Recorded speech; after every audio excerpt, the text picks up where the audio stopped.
Aktres na si Sofia Pablo, pinayagan ng lumabas kasama si Allen Ansay ng sila lang.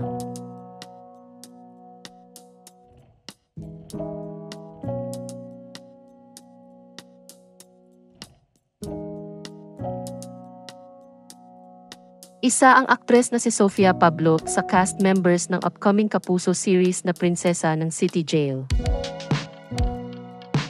Bibida rin siya sa upcoming film na Green Bones na isa sa official entries sa 50th Metro Manila Film Festival.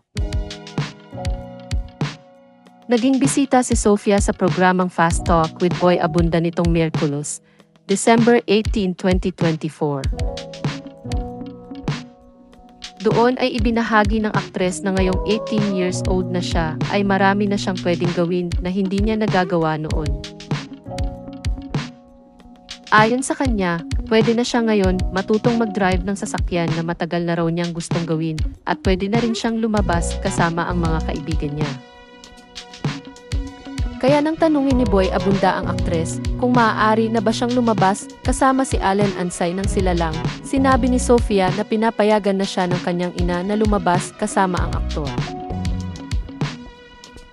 Kwento pa ng aktres, sobrang hilig niya sa panonood ng mga pelikula.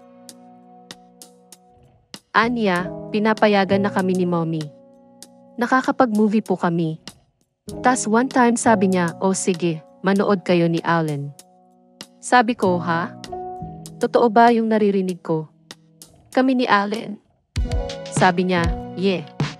18 ka na, pwede na, pero you know your limits." Kasunod nito ay sinabihan ni Boy Abunda si Sofia na kumpletuhin ang pangungusap na, "Ngayong 18 na ako, sasagutin ko na si." Natatawang sagot ng aktres, si Allen. Samantala, tinanong si Sofia sa naturang panayam kung may balak nga ba siyang sumali sa beauty pageants ngayong 18 years old na siya. Ayon sa aktres, sa ngayon ay wala pa siyang balak na sumali dahil hindi niya nakikita ang sarili niya na rumarampa at nagko-Q&A. Pero sinabi rin niya na bukas siya sa posibilidad na sasali siya sa beauty pageants in the future. Anya, sa ngayon po, no hindi ko po nakikita yung sarili ko na rumarampa, nagko-Q&A. Sa ngayon po wala pa, pero I'm not closing the doors po.